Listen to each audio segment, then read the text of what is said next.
What's up, guys? This is Dave from The Disorderly. I'm joined again by our good buddy, Mr. Andrew Volpe.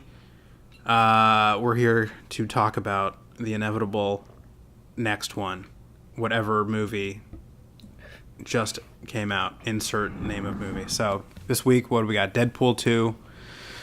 That doesn't sound like a happy sigh.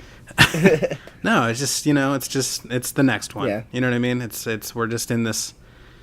Next week, what we got? Solo. Yeah. You know what I mean? Just keep on shoveling it down our throats. We'll take it. No, I just, because I'm like, trying to coordinate with you, and I'm like, what did you, when are you going to see it, and all that stuff, and let me know when you see it, and we'll go ahead and record and do all this stuff, and you're like, just saw it, I loved it, and I'm like, I hate it.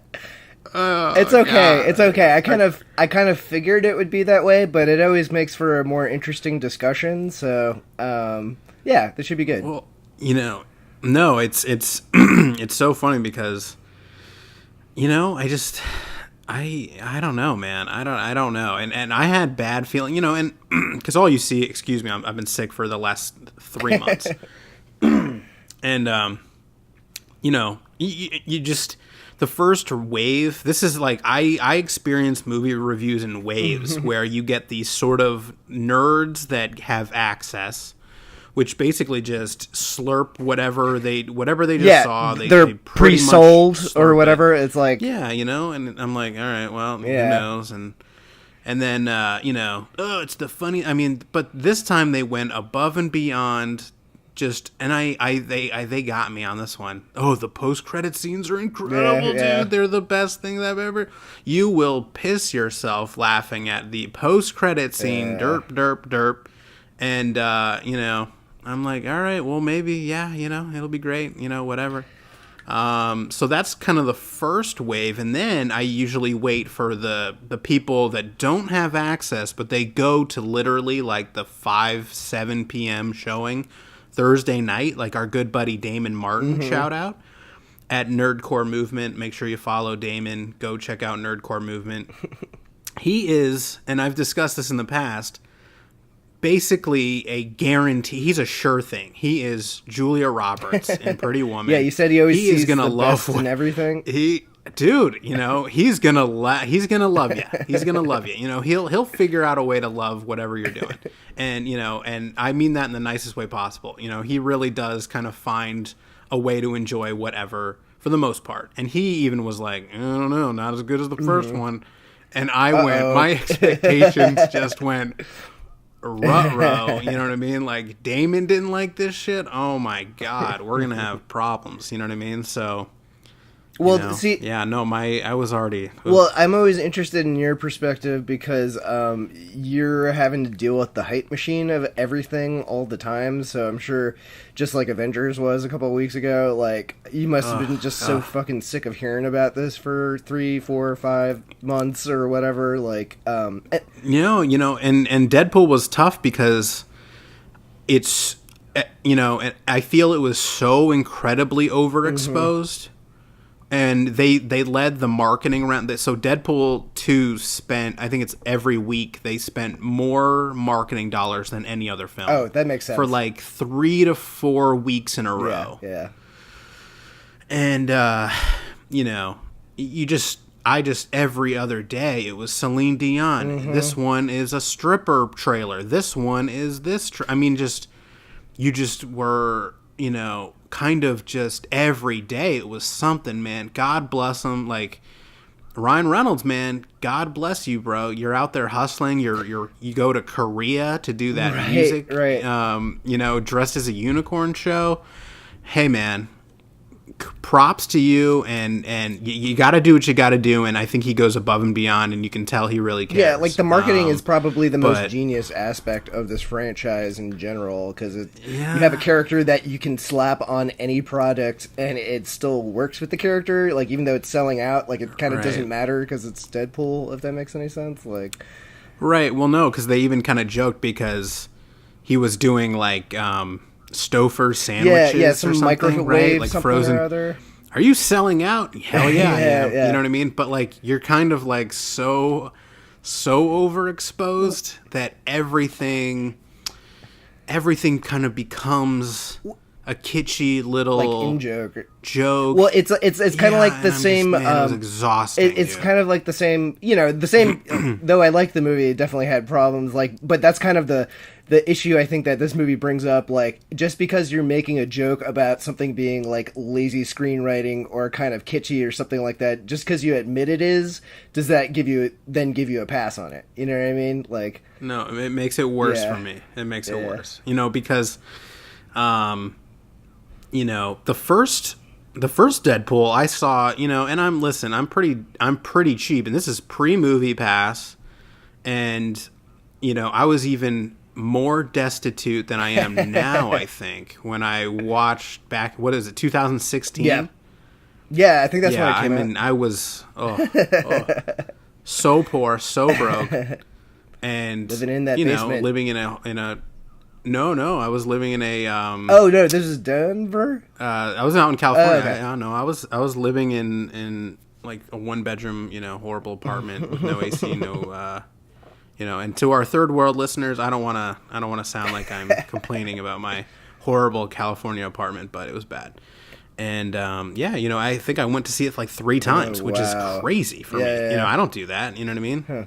And so I loved it, dude. Loved it. Ash loved it. Kind of a rare rewatch for her. She's usually like, ugh, God. Yeah. You know. So.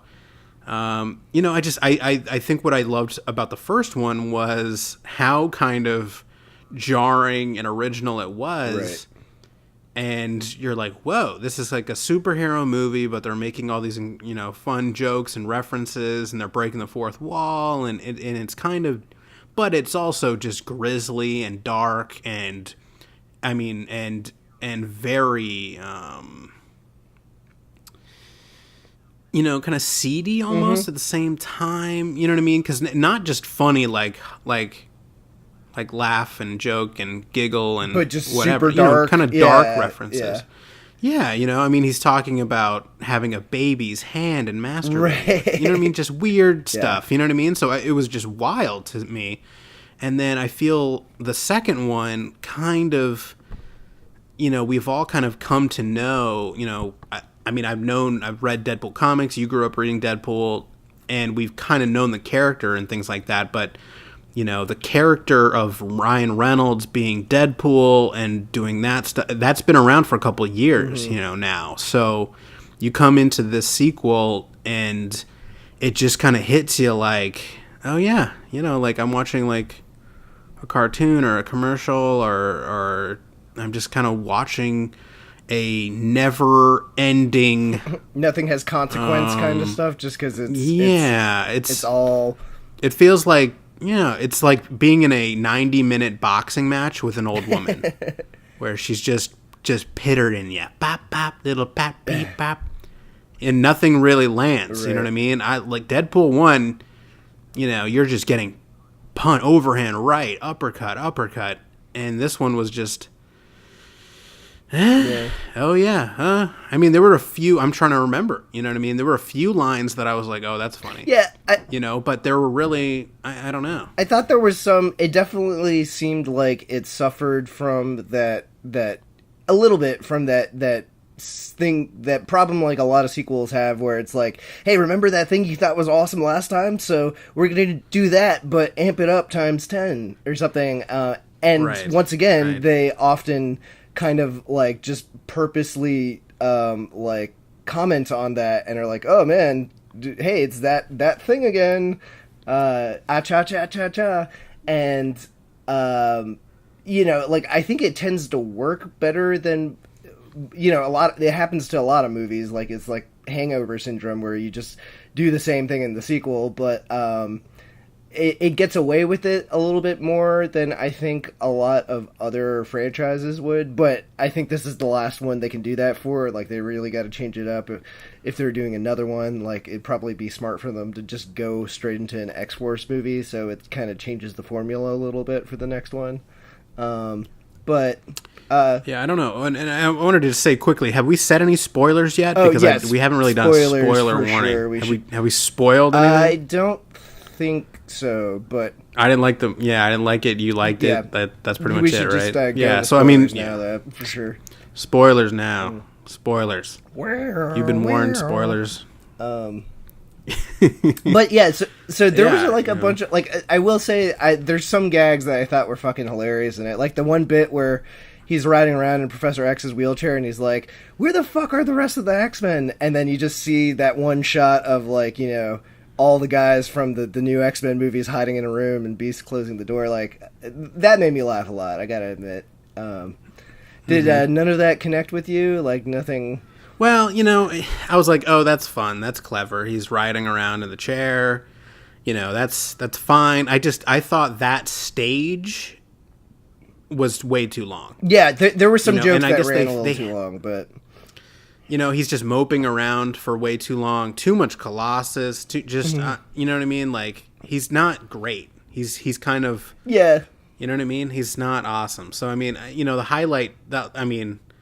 You know, I think the Basic Instinct highlight for me was, but you know that was a funny moment. You know, him wearing and shout out to Mr. Sunday Movies. I just watched his recap, but did you notice that he was wearing the same shirt, the floral kind of Hawaiian shirt that Chunk wears in the Goonies as his toddler shirt? That's hilarious. Oh my god. No idea. So yeah, no, I thought that was funny. See, I thought that joke was funny, but that went on too long. I would have cut like 3 minutes out of that bit because that was like 7 minutes of them just making like baby dick jokes, which is great. But like, yeah, I would have taken a little bit of a chopping block to that or whatever. It just a little bit too much. Just weird things that went on. You know, that you could have kind of introduced like, oh, Del Pender, he wants to be a contract killer. Yeah. And then you kind of drag out like, oh, that's, you know, carrot and stick kind of a thing. You know what I mean? Yeah. Just like, nope. And surprised that is it JT Miller? TJ Miller? I cannot remember. Actually made it through without getting killed or something. Yeah, it's still it's the same thing as a Ready Player One. Like when you see him now, it kind of like it's like, oh man, you used to be somebody. Like he kind of has this negative association with him or something. So sure does. He doesn't you know, he doesn't like bring down the movie or anything like that. He's not even in all that much, but you know, it's just another aspect of things that I feel like him and the girlfriend and all this other stuff, like there's many aspects from the previous movie that they leave in just enough to say they left it in, but it's clearly really more about like the X-Force and this kid and everything like that. So right, I feel like that was kind of a mistake. I thought that X-Force stuff was great. Honestly, like I was a little worried about the movie until the X-Force stuff started kicking in, because the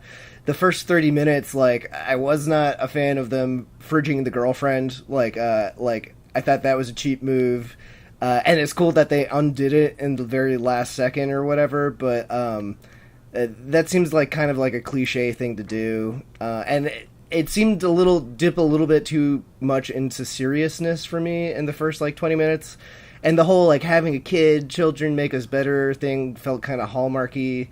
And then when they finally started introducing some of the other new characters and everything, like basically when they killed the new X-Force team, I was fully on board again, but it took them a little while to get to that point for me. Yeah, you know, I mean, I thought kind of Domino was interesting. Domino was, you know great, what I mean? You didn't like the reverse Final Destination aspect of all our shit or whatever? You know, hold on.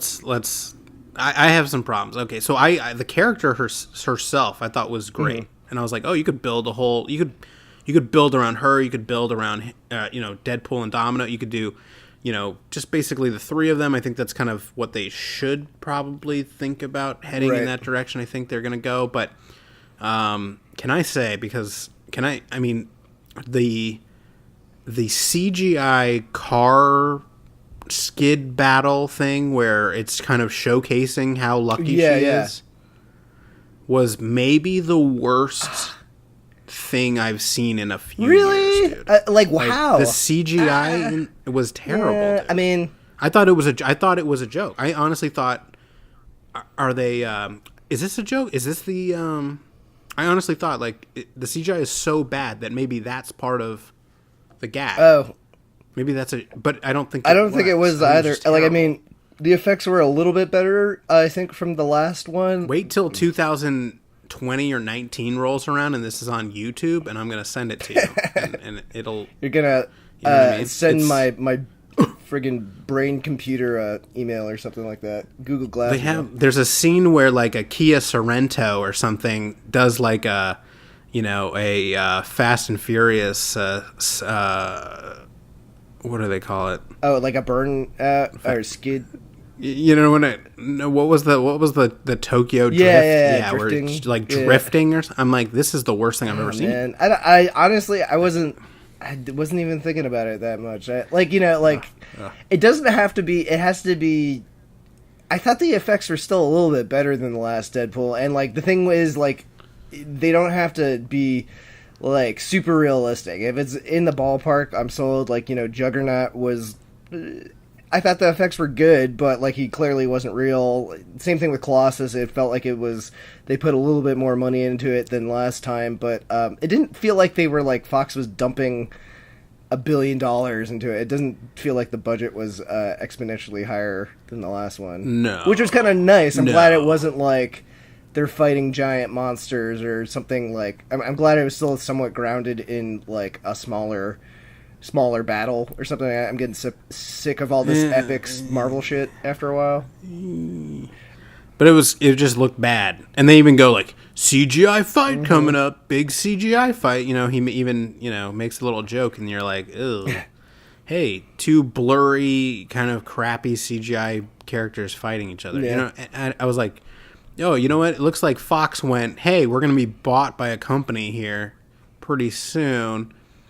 And the first one made a lot of money, and it didn't have a budget, so F it. Let's just rock and roll, baby. You know what I mean? I'm very curious how all that factored into the production of this, and I'm really curious how the fuck this franchise is going to work into this whole Disney merger thing, because it feels like so not like it would gel with Disney's squeaky clean Marvel Universe kind of stuff.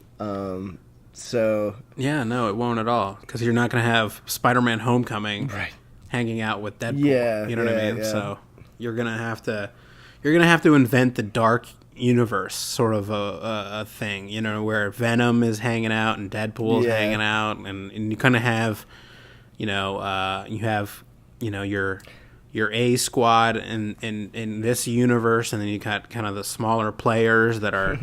You know what I mean? It's kind of that's how I feel they're gonna go, because they're not gonna.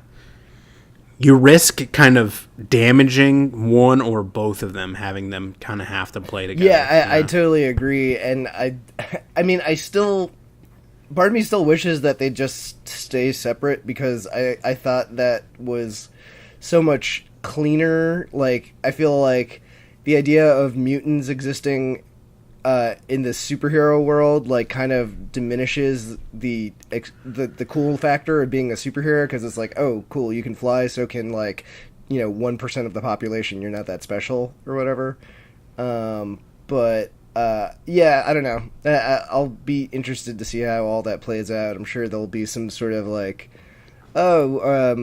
different dimensions crossover kind of thing or whatever. But I would still like keep it separate if I was them. Maybe do like one movie where the X-Men meet the Avengers or something, and then try to keep the world separate.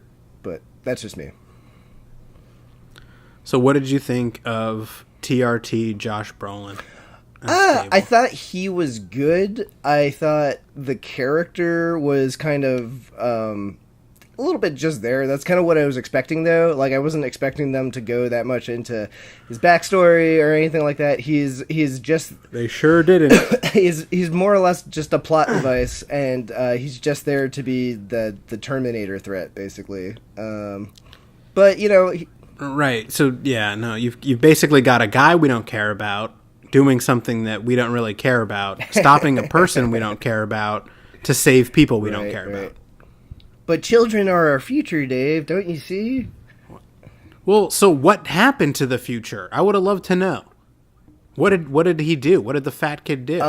Yeah, I don't. What did the Hunt for the Wilder People kid do? Oh, is that who that kid is? Julian. Yeah, man. Of course. Wow, that's funny. Taika Waititi's his little pudgy kid.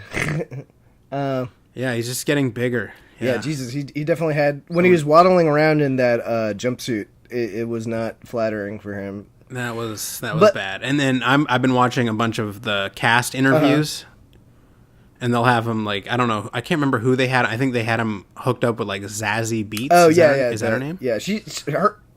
Sorry. No, go for it. Oh no, yeah.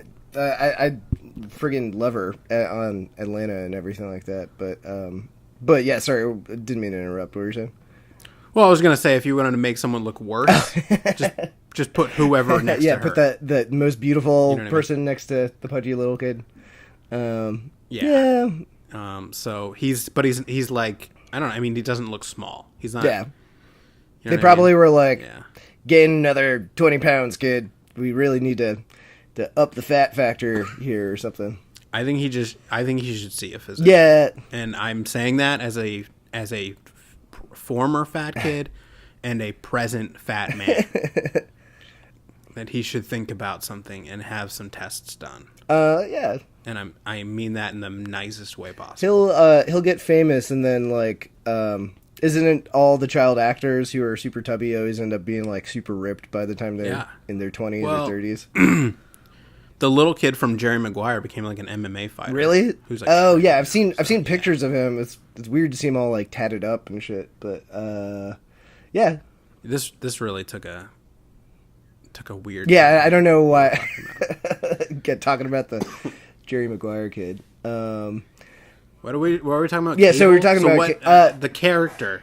Do you know the backstory? I don't really know. Like, did they pull from a specific moment? I couldn't. I kind of got the sense. Cable, I'm never 100% on. It's like that weird, vague future stuff. But I felt like they were just being purposely as vague as possible when it came to Cable's backstory. Like, I don't know all this shit about him having a wife and kid. Like, that doesn't seem right. And I was like very confused, like the way they the one scene that they had, like the brief 2-minute scene from the future where they show you what the future's like, it kind of seemed like it was implying it looked like that Days of Future Past sort of but he was in a nice house. Yeah, right? I didn't get. He comes home to like. I'm like, are you a senator? Yeah, like, are you still doing? What kind of salary are you pulling down for this? Are you still like living in this like almost apocalyptic future, but you got like a Susie homemaker apartment and wife and kids and stuff like that. I didn't. Right. Yeah, I was like, you're not doing too bad, bro. Is this? What is going on? And they're trying to. I'm like, oh, devastation, burnt bodies. Okay, like he's leaving the apocalypse, whatever. Yeah, but then the flashback scene looks not that bad. I was like, all right. Yeah, and it seemed like, I don't know. It just and when he's talking about like, yeah, the planet shit to bed 50 years ago, blah blah blah. Like, oh, so now your generation sucks. Yeah, like so now you're getting up off your ass to fix things or whatever. Like, and you have this ability this whole time. And they didn't. Yeah. I was wondering if they were going to go into his cybernetic arm, which I could be wrong. I can't. I'm going way back, but I think it's like a byproduct of like the legacy virus or something. I think it's like a virus that gives you like some sort of like turns your body parts into cybernetic parts or something like that. So when he was like looking at his arm, I was wondering if they were going to go into that or something, and they just didn't at all. But I've heard of worse diseases. Yeah. I mean, you still look like a badass. That doesn't really sound like. Oh, I get a super strong robot arm. Yeah. Jeez. But yeah, he definitely. I was honestly, that was the part that I was wondering how it was going to go, because Cable and Deadpool have been like this duo in the comics for a while. Like they had a run of comics called Cable and Deadpool, so I felt like when they were announcing at the end of the last one, like, oh yeah, Cable's going to be in the next one, like I wondered how that was going to gel in real life, just because you're expected to do that. Like that seems like the next logical step, but are you doing it just because you have to? And does that work in this world and everything? So I'm glad that they had all these other elements to kind of balance out the Cable stuff. Like, he was in it just enough to serve his purpose and, you know, basically be that Terminator character that turns around in the last minute. But it could have been a lot worse. It's pretty much the way I come down on it. Yeah, like, that was the thing, is, like, I was not going in with huge expectations for this thing, as with Avengers, and I tend to be happier with that, I think. You know, I think that's the good way to do it, and that's where I kind of sit with Solo. You know what I mean? Where I have zero expectations. Yeah, that you're just, you know, you can't be bothered. That one should be interesting because you know, the Star Wars movies are great, but I'm one of the few people that was not breastfed on Star Wars, so I genuinely don't give a fuck. Like, it's like, okay, if it's good, it's good. If it's not, I will live my life. I don't really care. But yeah, like you said, like, there ain't no stopping all of these popcorn movies, and you're gonna see it whether you want to or not, probably. So you might as well just accept it and enjoy the ride. Just take it in. Take it. I was gonna say, you know, I was, because I didn't, in the lead up to this, I didn't rewatch Deadpool because, you know, the powers that be make it as hard for you to do that as possible. Or you have to spend as much money as possible in order to do it. Well, they go, oh, I bet a lot of people would love to watch the first one. Let's yank it off every major cable network so that people have to rent it. Yeah. And et cetera, et cetera. But so I didn't rewatch, but I you know, I was hitting the old YouTube as I do, and just going through the old clips and stuff, and some of the lines, and I was reliving the nostalgia of and things, and I started thinking, you know, kind of like after, more so after I saw the second one, and I'm like, man, there's no real freeway scene in this movie. You know what I mean? There's some of those big moments, the animatic that got released that they leaked, you know, that kind of got the movie greenlit after it leaked online and all that the stuff. car, I mean, the inside the car scene. Yeah, the freeway scene. Yeah, I mean, I was like, there's no moment like that I like. So what? The scene with the buses where it crashes. Like, I know you said the effects sucked like that in that scene, but I thought that was supposed to be the big holy shit, you know, crazy moment. And yeah, I mean, I don't know. I'll have to go back. Where she's driving the prison bus? Yeah, and then it crashes. And I don't even remember what happens. What happens? I don't even. I just remember. I forgot how, but it crashes into something, and everyone's kind of like there's. I just want to stop you. You're reliving the quote unquote best moment of this movie, and you go, "I just remember that something."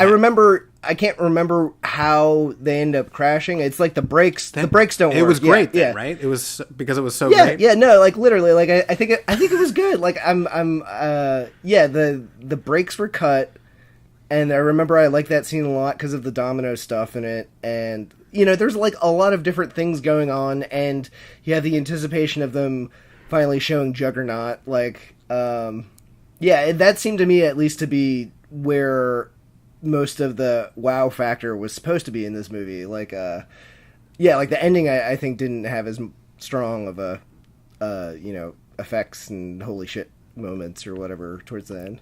Where you just kind of, you know, so what was Negasonic Teenage Warhead's girlfriend? I can't remember. It's, was she a real character, or was she totally new? They made. I'm sure she is. They got so many small characters that they can just pull from. I was just funny. It was funny how little a part the girlfriend played in the movie. Like but then ultimately, basically, just destroys the Juggernaut. Yeah. Oh well. Doesn't she tie her up and then tie him up and then they electrocutes? Yeah, I mean. Fountain or something, or a pool? Yeah, Colossus sticks a electric cable up his butt or something. I don't know. That seemed like a good enough way to end things. Like, I was honestly pretty happy with most of the Juggernaut stuff in it. Yes, I know, whatever blurry CGI battle, but I still enjoyed it. That's the thing, is like I just turned that part of my brain off and then almost felt like I was just watching a cartoon. But I mean, like, so is it that different from the original, like, Colossus fight scenes in the last one? Well, yeah, no, but what I'm saying, I feel like there wasn't really oh man, this scene is gonna have everyone talking or anything. You know what I mean? I don't know. It's just nothing really that I'm gonna. Oh, I can't wait for that clip to be on YouTube so I can watch it. What about when, like, all the X-Force dies? Did you like that at all? Yeah. Like, and it was Brad Pitt getting electrocuted. Yeah, that definitely seemed like they took a photo of Brad Pitt from 20 years ago and then, like, photoshopped it in or something. That does not look... Brad Pitt is down for weird stuff. Well, did you notice... I don't know how or why. I didn't notice... I didn't realize the redneck... I noticed the one redneck in the scene where Cable appears for the first time. One of them was Alan Tudyk, but I didn't realize... what's his name? Matt Damon was the one telling the story. That was kind of cool. Like, the cameos were kind of fun. And yeah, like I didn't realize Bill Skarsgård was the vomit spitting, the acid vomit guy. You know, it was a fun IMDb look afterwards, I thought. Yeah, no, I've already, because I see every frigging headline. It's like, Bill Skarsgård's character revealed. Oh, right. Here's who we think it See, could that's be. the thing. That's just the most clickbaity, crazy headlines. I saw them months ago. See, that is, I think, the fundamental difference in why our opinions are going to differ so much, is because you're having all this shit shoveled down your throat every single day for months and months. Yeah, like, I'd be sick of it too. But like, I feel like you're going into this movie with almost like resentment, you know? Like, I would be too. Oh no, for sure. So like, well, no one knows more or less. You know, no one knows more about a movie going in and cares less than me. Like, that should be your slogan. Every possible thing. Nick, there is no surprise, because I see every clickbait headline, every spoiler headline, everything. You know, everything's ruined. You know what I mean? It's like, the Juggernaut is going to appear. Okay, well, that would have been fun to maybe see later in the movie, but no, that's fine. Just tell us about it. There's an X-rated score. Deadpool has the first, MPAA rated, something or other, and you're like, all right. The post-credit scene was this one was cut, so you just get left with shit. Yeah. The baby Hitler one was cut, and you're just like, hey. Yeah, so you know every aspect of it going into it, including the stuff that's not even in it, and everyone's opinions of it. Yeah, it just sounds like the worst way to... Yeah, it's tough. It's tough. It's the worst. But I've complained at length about this previously. This is your cross to bear. Oh, God damn it. It really is. You know what I mean? And, it is.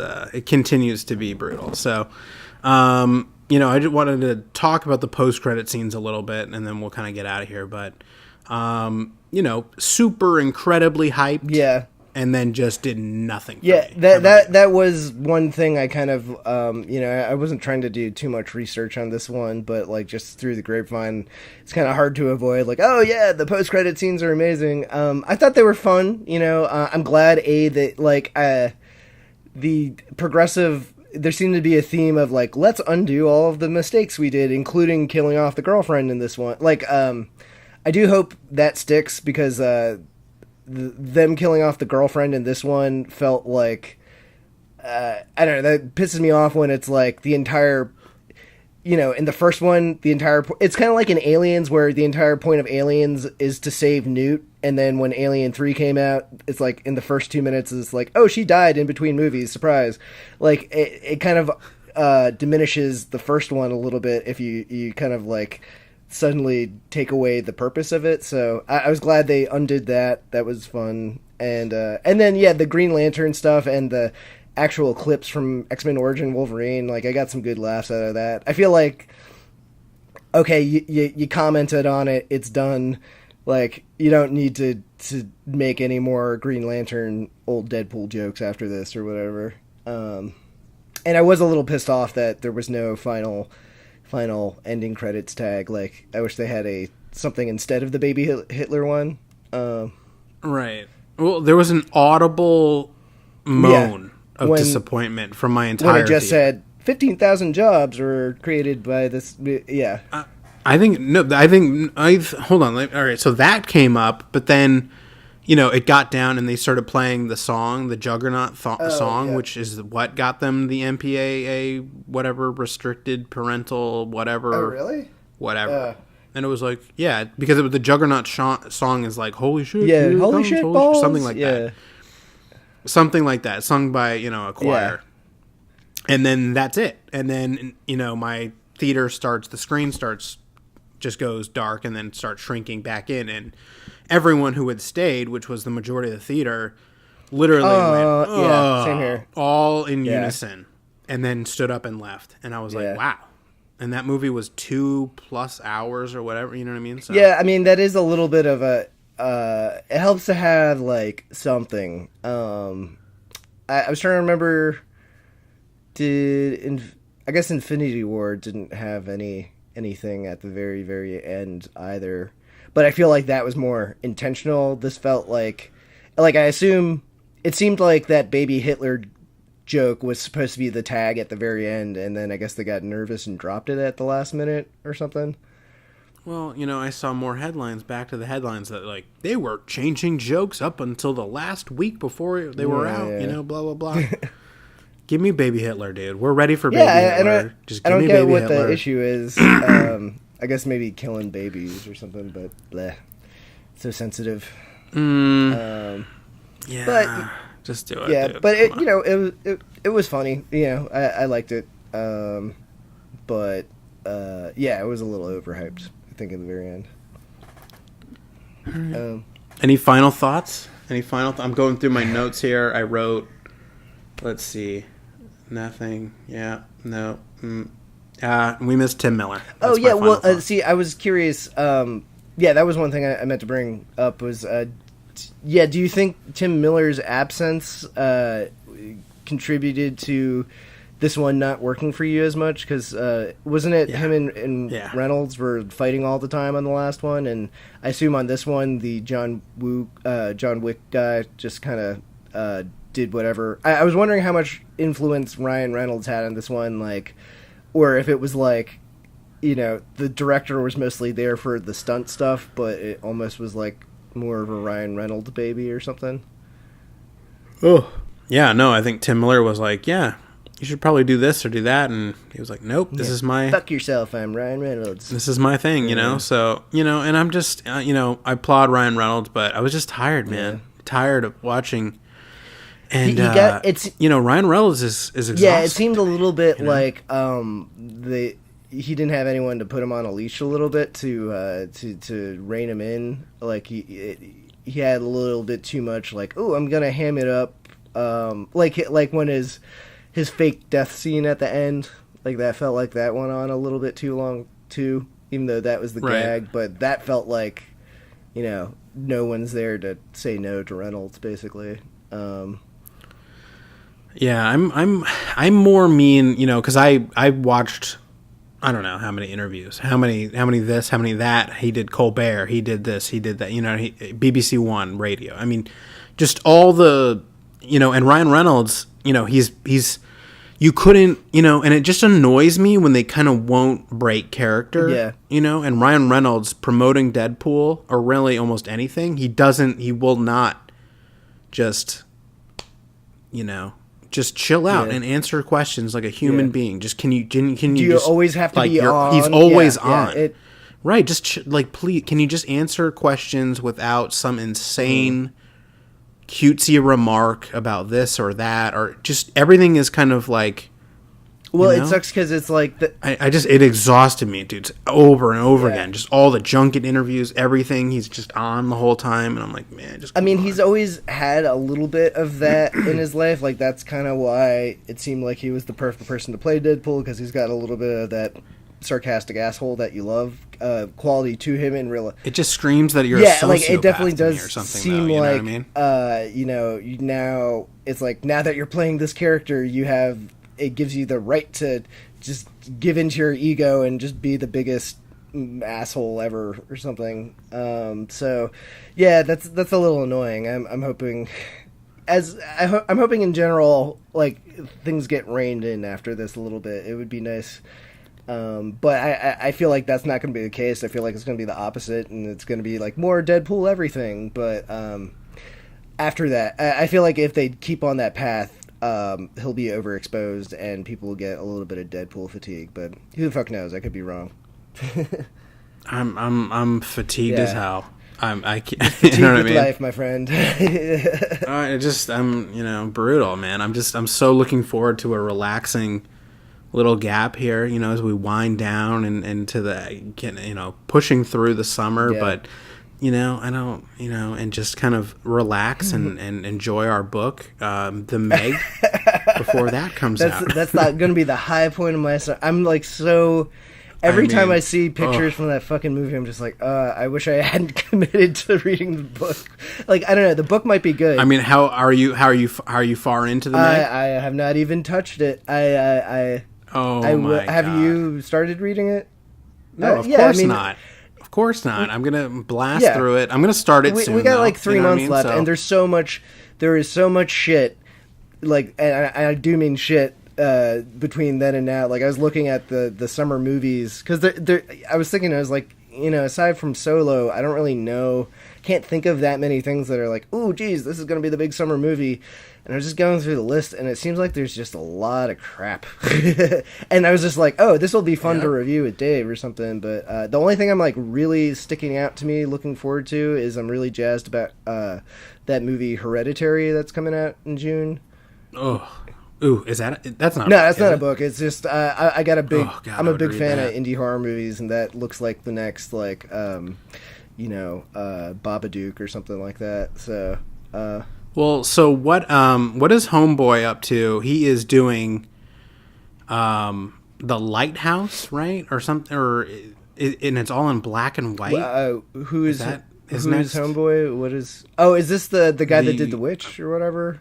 The guy that did The Witch is directing something in black and white about, like, old sea folk tales or something, and I'm just like, I mean, that sounds very up his alley. Like, I mean, wasn't he supposed to do Nosferatu? Like, they were saying that. Yeah, but it's been with Anya Taylor-Joy from your from Thoroughbreds. Yeah. Also of The Witch fame. Yeah. Yeah, and I think it's been delayed, but it's still in the works. It's still alive. It's getting reworked or something. Yeah, I would expect that anything that guy does in the future will be like slow paced and people talking in like Shakespearean, hard to understand accents or something. Because that's the one thing is, like, I love The Witch, but it's so authentic in the way. In the era it's set in or whatever, it's definitely a movie you got to watch with subtitles. No, it's brutal. Oh, man, I loved it, but I don't think I've seen it more than once. It's not one that I'm like, ooh, yeah, I feel like it's going back and drinking some beers and watching when it was just kick back and watch well, I don't even want to say anything in case you haven't seen it, but good and disturbing. Yeah, it's a great movie, but I remember when it was coming out, I had like other friends that were horror movie fans, and they're like, "Oh man, I'm gonna like drink some beers tonight and watch The Witch." And then like I would text him later and was like, "How was it?" And he was like, "I fell asleep within 5 minutes." Like, it's not that type of movie, but very good still. It's a slow burn. Yeah. It's a slow burn, but the Meg, hopefully will grab us. That sounds like a slow burn too. It sounds really subtle. Right away. Yeah. Right. Yeah. So, and if you're tuning in for the first time and joining us, what we do is and a lot of these horrible movies were books, and we have read them at one point in our lives. So what have we done so far? We did Annihilation. Yeah, what else did we do? Annihilation. What was Ready Player One. Ready Player One. Okay, so yeah, so we find we've read these books. We're very well read. Yeah, clearly. So we read some really great stuff, and then we watch the movie, and then we try to remember what happened in the book, and then we we kind of go from there. We just talk about how badly they fucked up the adaptation usually. Usually, yeah. Pretty much. So the Meg will be no different. The Meg will be no different, for sure. It should be a fun review, I think. I'm looking forward to tearing into that pile of shit. So keep an eye out for that in the coming months as we struggle to make it through the book and then the movie. So, all right. Well, anything else? Anything else you got? I'm jazzed for Solo. Woo! Let's keep this parade of bullshit coming. You have my money. All right. We'll tune in next week as you, probably one of us will be more enthusiastic than the other, or not at all. We'll see how it goes. But I mean, maybe I'd love it. I believe me. No, like I don't want to go into these movies and not like them. I'm not the villain of this story. I want to love these movies. So keep hope alive, and hopefully Solo isn't terrible. Yes. But as one review put it, it's a filmed Wikipedia page. Oh yeah, that sounds like a good expression of it. Because Ash goes, what are they doing? I don't understand. I'm like, she's like, do we need to go see that? Because every third, like a real Star Wars movie, the Last Jedi and Force Awakens, I have to go see that at 7 p.m. on Thursday night. Sorry. Yeah. Like I'm that guy when it comes to Star Wars and little else. She goes, do we need to like go see this Thursday night? Like what's our schedule? And I'm like, no. It's just, like nothing. Like she's like, well, is like anything going to happen or anything? I'm like, no. Well, they're just going to explain how things happen that we already know happen. Yeah. And she's are you just at that point with Star Wars movies now where they no longer excite you to go see them on Thursday night, or is it just this one specific? Nothing can be, nothing really can be spoiled for me. Yeah. Unless it's revealed that Han and Chewbacca had a love affair or something. Oh my god. That's what the series needs. They really need like a curveball or something, because it's already starting to get a little fatiguing. Wookiee on human. Yeah, and just like uncut, craziness. Go for that hard R rating. I want just go for it. Just show me some space Wookiee action. But I don't know. It looks like it should have some fun action scenes, but I might fall asleep in parts of it, so we'll see. No, I'm gonna fall asleep to it. Yeah, no, for sure. All right, well, we'll leave you with that, and thank you for listening to this. Find us on thedisorderly.com. Like us, subscribe, and you'll find more of our incredible content on the website. Thank you so much. Have a good one, guys. Bye.